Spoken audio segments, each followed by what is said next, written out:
so many problems. இந்தியாவில் இருக்கிற எல்லா ஏர்போர்ட்ஸ்லையும் நினைச்சு கூட பார்க்க முடியாத பிரச்சனைகள் இன்னமும் கண்டினியூஸா போயிட்டு இருக்குது.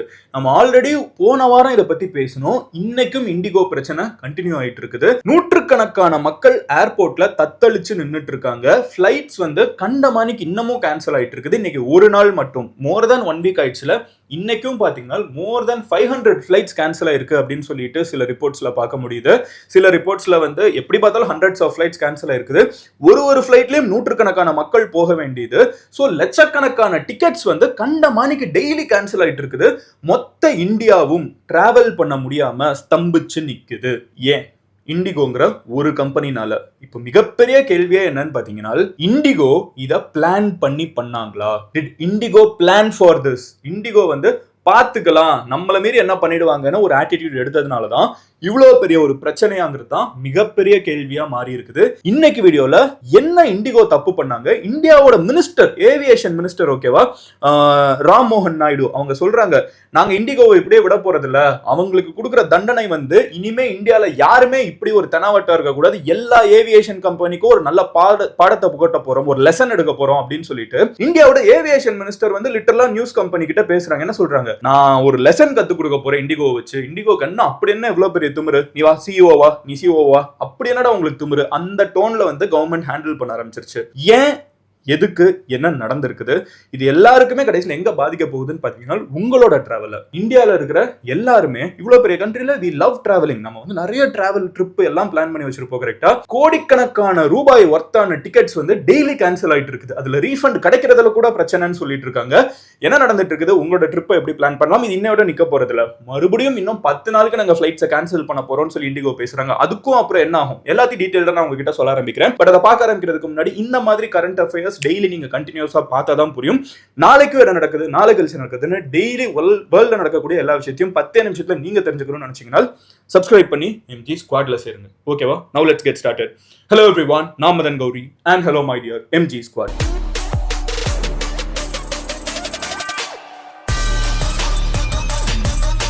ஃபர்ஸ்ட் விஷயம் என்ன அப்படின்னு பாத்தீங்கன்னா, என்ன நடந்துட்டு இருக்குது இன்னைக்கு. நம்ம ஃபர்ஸ்ட் டைம் பேசினப்போ ஒரு 1000 ஃபிளைட் கேன்சல் ஆச்சு அந்த ஒரு நாள். இன்னைக்கு இவ்வளவு நாள் கழிச்சு நாங்க எல்லாம் சரி பண்றோம்னு சொல்லி மறுபடியும் 500 ஃபிளைட் கேன்சல் ஆயிருக்குது. இதுக்கு நடுவுல நவம்பர் 21 லைட்டா கேன்சலேஷன் பிரச்சனை ஆரம்பிச்சது. 7th டிசம்பர், அதாவது நேத்திக்கு நைட் வரைக்கும் கேன்சலேஷன் போயிட்டு இருக்குது. இன்னைக்கும் 500 ஃபிளைட்ஸ் கேன்சல் ஆயிருக்குது. மொத்தம் எவ்வளவு ரூபாய்க்கான டிக்கெட்ஸ் தெரியுமா கேன்சல் ஆயிருக்குது? 827 crores, 827 கோடி, 827 கோடி வர்த்தான டிக்கெட்ஸ் இண்டிகோ கேன்சல் பண்ணி விட்டுருக்காங்க.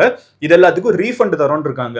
ஆனா இந்த ரீஃபண்ட்ல நிறைய பேர் ட்விட்டர்ல என்ன சொல்றாங்கன்னு பாத்தீங்கன்னா, கேன்சலேஷன் சார்ஜ் போட்டிருக்காங்க. அதுவும் ஆயிரக்கணக்கில் ஒரு இதுக்கும் போகும். யோசிச்சு பாருங்க, மக்கள் எதுவுமே பண்ணல. ஃபிளைட்டுக்கு நீங்க உள்ளுக்குள்ள போய் ஏர்போர்ட்ல உட்கார்ந்துட்டு இருந்தாலும் ஃபிளைட் டிக்கெட்டை அவங்களே கேன்சல் பண்றாங்க, ஃபிளைட் இல்லங்கிறாங்க. அதுக்கு உங்களுக்கு கேன்சலேஷன் சார்ஜ் போட்டா என்ன வருது? பட் இந்த மாதிரி கேன்சலேஷன் 827 crores வர்த்தான டிக்கெட்ஸ் கேன்சல் பண்ணி இதுவரைக்கும் ரீஃபண்ட் போயிட்டு இருக்குது, இன்னும் போக போகுதுங்கிறாங்க. மொத்தம் 9000 பேக்ஸ், ஓகேவா, 9000 பேக்ஸ் பேக்கேஜ் எடுத்து உள்ளுக்குள்ள கொடுத்தாச்சு. ஆனா ஃபிளைட் கேன்சல். பேக் யார் கிட்ட இருக்குது? ஏர்போர்ட்ல இருக்குது, இண்டிகோ கிட்ட இருக்குது. இந்த மாதிரி இந்தியால இந்த லாஸ்ட் ஒரு 1 வீக் 2 வீக்ஸ்ல 9000 பேக்ஸ் கேன்சல் ஆகி ஏர்போர்ட்லயே ஸ்டக் ஆயிருக்குது. இது வரைக்கும் 4500 தான் திருப்பி கொடுத்திருக்காங்க. இன்னொரு ஒரு 4500 திருப்பி கொடுக்கவில்லை. நிறைய பேர் அவங்களோட காலேஜ்ல போய் சேர போகிறவங்க, நிறைய பேர் கல்யாணத்துக்கு போகிறவங்க, இறந்தவங்க வீட்டுக்கு போறவங்க எல்லாருமே ஸ்தம்பிச்சு. அதுல பேக்ல எவ்வளவு இம்பார்ட்டன்டான திங்ஸ் ஒவ்வொருத்தங்களும் வச்சிருப்பாங்க. 4500 பேக்ஸ் இன்னமும் ரிட்டர்ன் பண்ணல. ஓகேவா? இது போக பாத்தீங்கன்னா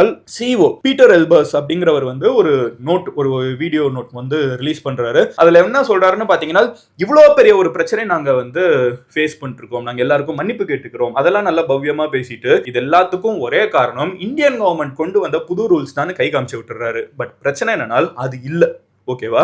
அவர் கை காமிக்கிறது இந்தியன் கவர்மெண்ட் தான் காரணம்னு கை காமிச்சு விடுறாரு. மறுபடியும் இண்டிகோ சைட்ல இருந்து என்ன சொல்றாங்க, புது ரூல்ஸ் தான் பிரச்சனை, புது ரூல்ஸ் தான் பிரச்சனை. புது ரூல்ஸ் பிரச்சனையா? எஸ். ஆனா அது இண்டிகோக்கு பிரச்சனையா? நோ. ஏன் நான் இப்போ உங்ககிட்ட எக்ஸ்பிளைன் பண்ண ஆரம்பிக்கிறேன். இந்த ரூல்ஸ் என்ன அப்படின்னு பாத்தீங்கன்னா, இந்தியால இருக்கக்கூடிய பைலட்ஸ் ஓவர் ஒர்க் பண்ணிட்டு இருக்காங்க, டயர்ட் ஆகுறாங்க ரொம்ப, அவங்கள வச்சு வேலை வாங்குறாங்க. ஓகேவா? இவ்வளவு வேலை வாங்குறப்போ அவங்களோட உடம்பு ரொம்ப அலுப்பாகுது. அவங்களால கண்டினியூஸா ஃபோக்கஸ் பண்ணி ஃபிளைட் ஓட்ட முடியல. அண்ட் ஃபிளைட் ஓட்டுறதுங்கிறது சாதாரண விஷயம் கிடையாது. ஒரு பஸ்ஸா இருக்கட்டும் காரா இருக்கட்டும் ஏதாவது தப்பிக்கலாம் வாய்ப்பு இருக்குது. ஃபிளைட்ல எல்லாம் டிரைவருக்கு உடம்பு சரியில்லைன்னா என்ன ஆகுது, உடம்பு அலுப்பா இருந்தா என்ன ஆகுது. சோ இதை வந்து இந்தியாவில் இருக்கக்கூடிய பைலட் அசோசியேஷன் என்ன பண்றாங்க, கவர்மெண்ட் கிட்ட மூவ் பண்ணி ஒரு 6 வருஷத்துக்கு முன்னாடி புது லிமிட் கொண்டு வாங்க, டைமிங் வந்து எங்களுக்கு பெட்டர் ஆக்குங்க, எங்களை ரொம்ப ஓவர் ஒர்க் வாங்குறாங்க, பைலட்ஸை போட்டு சாவடிக்கிறாங்க, எங்களுக்கு கொஞ்சம் வேலை கம்மியாகணும், எங்களோட பழுவை கம்மியாக்குங்க, ஒர்க் லோட வந்து கம்மியாக்குங்க அப்படின்னு சொல்லிட்டு அவங்க வந்து 2019லயே வந்து ஒரு செட் ஆஃப் ரூல்ஸ் உருவாக்குறாங்க. அப்போ இந்த ஏர்லைன் கம்பெனிஸ்ல இருந்துகிட்டு இதெல்லாம் ஃபாலோ பண்ண முடியாதுப்பா, எங்களுக்கு செலவாகும் அப்படி இப்படின்னு சொல்லி தள்ளி போடுறாங்க. 2 வருஷத்துக்கு முன்னாடி இந்த டேட் தான் டிசம்பர் 1ஆம் தேதி ஃபுல்லா எஃபெக்ட்டுக்கு வருங்கிறத 2025 வந்து 2 வருஷத்துக்கு முன்னாடி டிசைட் பண்ணிட்டு இந்த டேட் எல்லாம் குறிச்சு வச்சிடுறாங்க. ஓகேவா, அப்போ ஏர் இந்தியா வந்து ரெடி ஆயிடுறாங்க. which means பைலட்ஸ்க்கு வந்து டைமை கம்மியா ஒதுக்குங்கன்னா ஃபிளைட்டை கம்மியாக்க முடியாது. அப்ப என்ன பண்ணுவோம்னா நிறைய பைலட்ஸை ஹையர் பண்ணணும். இவங்களுக்கு புதுசா பைலட்ஸை ட்ரெயின் பண்ணி ஹையர் பண்றதுக்கே டைம் இருக்குது. இதை ஏர் இந்தியா பண்றாங்க, ஸ்பைஸ் ஜெட் பண்றாங்க, இன்னைக்கு ஆரம்பிச்சிருக்கிற ஆகாஷா ஏர் வரைக்கும் பண்றாங்க. ஓகேவா, குட்டி கம்பெனிஸ் எல்லாம் பண்ணிடுறாங்க. இண்டிகோ பண்ணல. ஏன் இண்டிகோ பண்ணலங்கிறது இப்போ மிகப்பெரிய கேள்வியாகுது. அப்ப இண்டிகோ இது தெரியாம இருக்கா? இன்னைக்கு போட்ட ரூலா? ஒன்றும் கிடையாது. மீதி இருக்கிறவங்க எல்லாம் ஃபாலோ பண்றாங்கல்ல. ஏன் இண்டிகோ ஃபாலோ பண்ணலங்கிறதுக்கு ப்ராப்பரான ஆன்சர் இன்னும் எதுவும் வரல.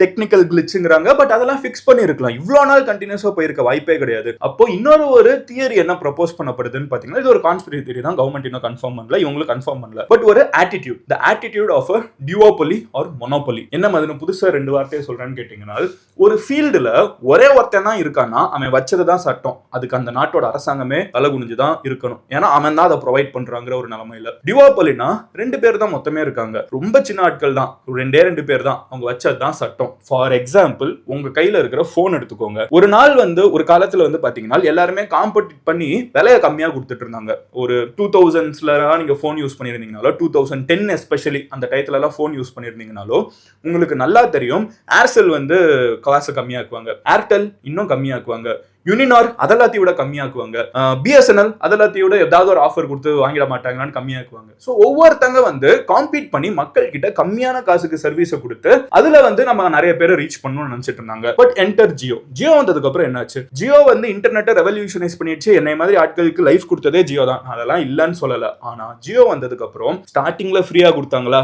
இன்னைக்கு ஜியோவும் ஏர்டெலும் ஒரே நேரத்துல விலையை ஏத்திக்கிட்டே போயிட்டு இருக்காங்க.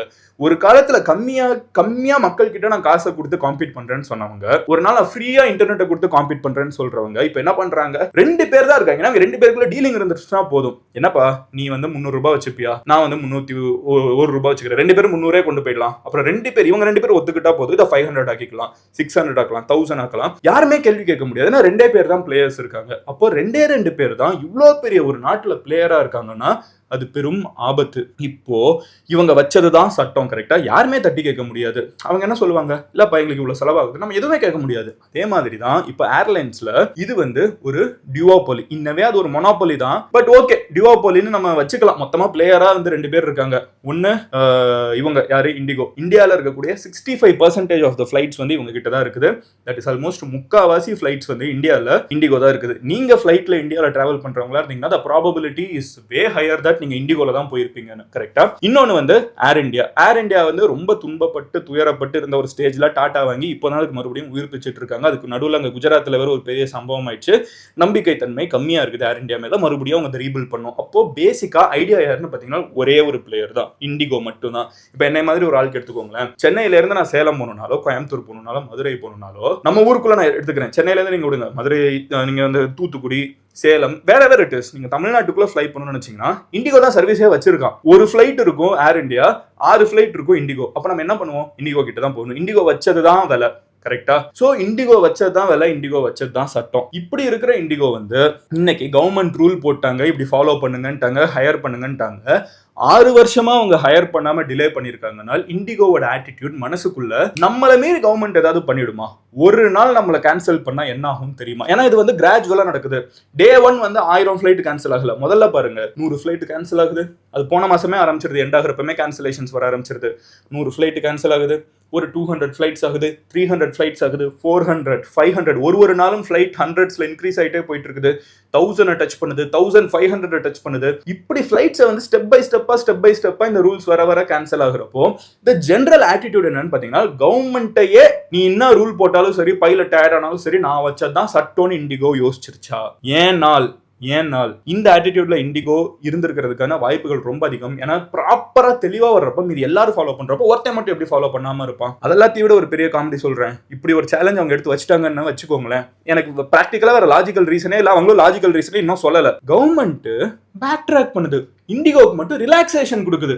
இப்ப கொடுத்ததுனாலதான் நம்ம ஓரளவுக்காவது ஃபிளைட் பறந்துட்டு இருக்குது. யோசிச்சு பாருங்க, இண்டிகோக்கு இந்தியன் ஏவியேஷன் மினிஸ்ட்ரி வந்து சரிப்பா உன்கிட்ட ஃபிளைட்ஸ் வந்து இப்படி பைலட்ஸ் எல்லாம் உன்னால வேலை வாங்க, உனக்கு ஃபிளைட் பைலட்ஸ் எடுக்க முடியலையா, உனக்கு ரிலாக்ஸேஷன் எப்போ வரைக்கும்? February 10 வரைக்கும். இன்னும் இப்போ நம்ம டிசம்பர்ல தான் இருக்கோம். இன்னும் ஒரு ஃபுல் சாலிட் ஒரு 60 days 70 daysக்கு வந்து உனக்கு நான் ஃப்ரீடம் தரேன், நீ வந்து ரிலாக்ஸ்டா நீ ரெடி ஆகு அப்படின்னு சொல்லிட்டு கவர்மெண்ட் வந்து போய் ஒத்துக்குது.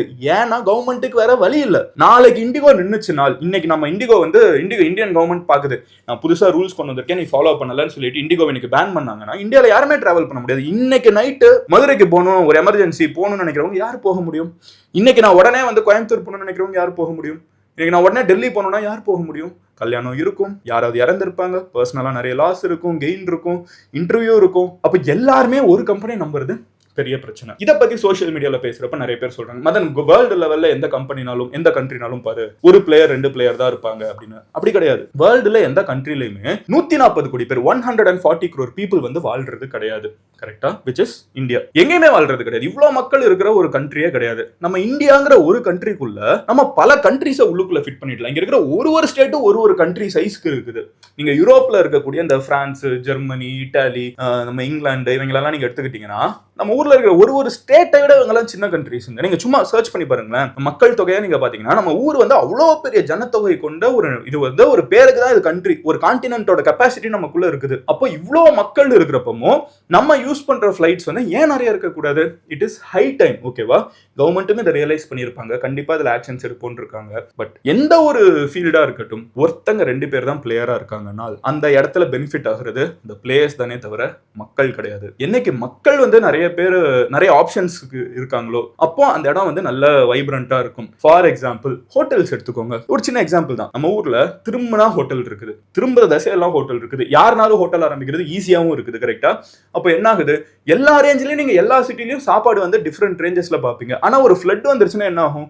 ஒரு பிரெட் பேக்கெட்டே வந்து 1000 ரூபாய்க்கு விற்பாங்க. ஏன்னா அப்போ சப்ளை வந்து கம்மியாயிடுது. ஸோ எந்த ஃபீல்டா இருக்கட்டும் சப்ளை அதிகமாக்கணும். கவர்மெண்ட் என்ன மதன் பண்ணணும்னு கேட்டீங்கன்னா, கவர்மெண்ட் ஒரு லோ காஸ்ட் கேரியர் ஆரம்பிக்கட்டும். ஏர் இந்தியா வந்து இன்னைக்கு கவர்மெண்ட் கிட்ட இல்ல, பட் கவர்மெண்ட் சொந்தமா ஒரு ஃபிளைட் ஆரம்பிக்கட்டும். அதை வச்சு என்ன பண்ண, கவர்மெண்ட் நிர்ணயிக்கும் இந்த ஃபிளைட் டிக்கெட்டுக்கு என்னாலும் மினிமமா சில பேருக்கு வந்து டிக்கெட்ஸ் கொடுத்துடலாம். தமிழ்நாடு கவர்மெண்ட் வந்து SETC ஓட்டிட்டு இருக்கு பாருங்க. ஒரு ஸ்டேட்லயும் ஸ்டேட் கவர்மெண்ட்ஸ் வந்து பஸ் ஆப்ரேட் பண்ணதில்ல. அந்த மாதிரி இந்தியன் கவர்மெண்ட் வந்து எல்லா இடத்துலயும், இப்போ ரயில்வேஸ்ல வந்து நம்மளால டிக்கெட்டை வந்து கேப் பண்ண முடியுதுல, இஷ்டத்துக்கு கவர்மெண்ட் ஏத்துறது கிடையாது. இல்ல, கவர்மெண்ட் ஒரு இடத்துல இருந்தாங்கன்னா அது லாஸ் மேக்கிங்கோ ப்ராஃபிட் மேக்கிங்கோ அது மொத்த சொசைட்டிக்கு ஒரு பாயிண்ட்ல நல்லது. இவ்வளவு பேசினாலும் BSNL இருக்கிறது ரொம்ப முக்கியம். உங்களுக்கு ஜியோ அளவுக்கு ஏர்டெல் அளவுக்கு பயங்கர ஃபாஸ்டா கொடுக்கணும்னு அவசியம் கிடையாது. ஆனா ஒரு நாள் ஒரு அசம்பாவிதம் நடக்குதுன்னா BSNL தான் வந்து நிற்கும். மற்றவெல்லாம் ப்ராஃபிட்டை பார்த்துட்டு போயிடுவான், எனக்கு இதுல பெருசா காசு இல்லைன்னு. ஆனா BSNL வந்து நிற்பாங்க, இந்தியன் ரயில்வேஸ் வந்து நிற்பாங்க. அந்த மாதிரி ஏவியேஷன் ஃபீல்ட்லயும் நம்மளுக்கு கவர்மெண்ட் தலையிடுறது முக்கியம். அதுதான் நம்ம எல்லாருக்குமே பெனிஃபிட்டா இருக்கும்னு நினைக்கிறேன். இது கவர்மெண்ட் தலையிடாம இருக்கிறது policy decision. Looks like Indian government தலையிட மாட்டாங்க, அதனால தான் ஃபிளைட் அங்கே ஏர் இந்தியாவே வித்துருக்காங்க. But then make more players come on. இன்னும் நிறைய பேர் வர்றதுக்கான வழியை வந்து கிரியேட் பண்ணி விடுங்க. Make the path very easy. நிறைய பேர் உள்ளுக்குள்ள வரட்டும், நிறைய பேர் ஜாயின் பண்ணட்டும், நிறைய பேர் ஃபிளைங் பாசிபிள் ஆகட்டும். ஸோ அந்த பாத்தை வந்து ஓப்பன் பண்ணி விடுறது, இந்த ஈஸ் ஆஃப் டூயிங் பிசினஸ் அதை இன்க்ரீஸ் பண்ணும். ஆல்ரெடி கவர்மெண்ட் அதுக்கு வேலை பார்த்துட்டு இருக்காங்க. But it's great lesson. யாரா இருந்தாலும் சரி, ஒரு மொனோபோலி டிவோபோலியில் இருந்தாங்கன்னா கவர்மெண்ட்டே எதிர்த்து நிற்கக்கூடிய ஒரு பாயிண்ட் இருக்குங்கிறதா நான் இதுல இருந்து லெசன் எடுத்துக்கிறது. பெஸ்ட் எக்ஸாம்பிள் ஒன்று சொல்லட்டுமா? கவர்மெண்ட் வந்து அனௌன்ஸ்மெண்ட் கொடுத்துட்டாங்க, இப்படி ஃபிளைட் இல்லைன்னா உடனே அந்த ஏர் இந்தியா, ஆகாஷ் ஏர் எல்லாம் என்ன பண்ணிட்டாங்கன்னா இதான் சான்ஸ் சொல்லிட்டு விலையை கண்டமானிக்கு ஏற்றி வச்சிட்டாங்க லட்சக்கணக்கில். அப்போ கவர்மெண்ட் என்ன சொல்லுதுன்னா, இப்படிலாம் ஏற்றக்கூடாது, மக்கள் மறுபடியும் பாவம் அப்படின்னு சொல்லிட்டு கேப் பண்றாங்க. இந்தியாவில் மேக்ஸிமமே ஃபிளைட் டிக்கெட் வந்து டொமஸ்டிக் 18,000 ரூபாய் தான் இருக்கணும், அதுக்கு மேலலாம் ஏத்தாதீங்க அப்படின்றாங்க. ஆனா இப்போ நீங்க வந்து உங்க போன்ல எடுத்து பாருங்களேன், ஏர் இந்தியால சும்மா போய் பாருங்களேன் என்ன வேலை இருக்குதுன்னு. 20,000 30,000 நான் பார்த்தேன் இந்த வீடியோ எடுக்கிறப்போ. அப்போ ஏறிக்கிட்டே தான் இருக்குது. இது எதையுமே கண்ட்ரோல் பண்ண முடியாம தான் இருக்குது. அவங்க என்ன சொல்லிடுவாங்க, இல்லை டெக்னிக்கலாக எங்களால் உடனே ஹேண்டில் பண்ண முடியாது. ஆல் திஸ் எனக்கு வந்து இந்த பக்வாசம் நாங்கள் ஹிந்தியில் சும்மா ஏதோ சொல்லணும்னு சொல்கிற மாதிரி இருக்குது. பட் இது எல்லாத்தையும் முற்றுப்புள்ளி வச்சுக்கிட்டு முடிஞ்ச அளவுக்கு சீக்கிரமாக இந்தியன் கவர்மெண்ட் வந்து இந்த ஏவியேஷன் ஃபீல்டில் ஒரு சொல்யூஷன் கொண்டு வரணும். இது எவ்வளவு நாள் இந்த பிரச்சனை போகும் அதை சொல்லாம நீ கதை பேசிட்டு இருக்கேன்னு கேட்டீங்கன்னா, இண்டிகோவோட அஃபீஷியல் நோட்டிபிகேஷனா நான் உங்களுக்கு வாசிக்கிறேன். 15th டிசம்பர் வரைக்கும் நாங்க நிறைய ஃபிளைட்ஸை கேன்சல் பண்ணிருக்கோம். அந்த கேன்சலேஷன்ஸ்க்கான ரீஃபண்டை நாங்க ப்ராசஸ் பண்ண ஆரம்பிச்சிட்டோங்கிறாங்க. அப்போ 15th டிசம்பருக்கு அப்புறமும் இன்னும் கேன்சலேஷன்ஸ் இருக்கலாம். 15th டிசம்பர் வரைக்கும் கண்டிப்பா கேன்சலேஷன்ஸ் இருக்குது. அதுக்கப்புறம் என்ன இருக்குங்கிறது நம்ம வெயிட் பண்ணி தான் பார்க்கணும். நான் இதுக்கு முன்னாடி பார்த்த வரைக்கும் கவர்மெண்ட் வந்து February 10th வரைக்கும் டைம் கொடுத்துருக்குது. கரெக்டா?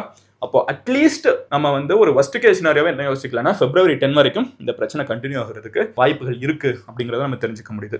எனிவே, இதுதான் ஓவராலா இந்த இஷ்யூல நடந்திருக்கிறது. நான் முடிஞ்ச அளவுக்கு டீடைல்டா உங்ககிட்ட சொல்லியிருக்கேன்னு நினைக்கிறேன். உங்க ஃப்ரெண்ட்ஸ் யாராவது டிராவல் பண்றாங்கன்னா அவங்க கிட்ட இந்த வீடியோவை ஷேர் பண்ணுங்க.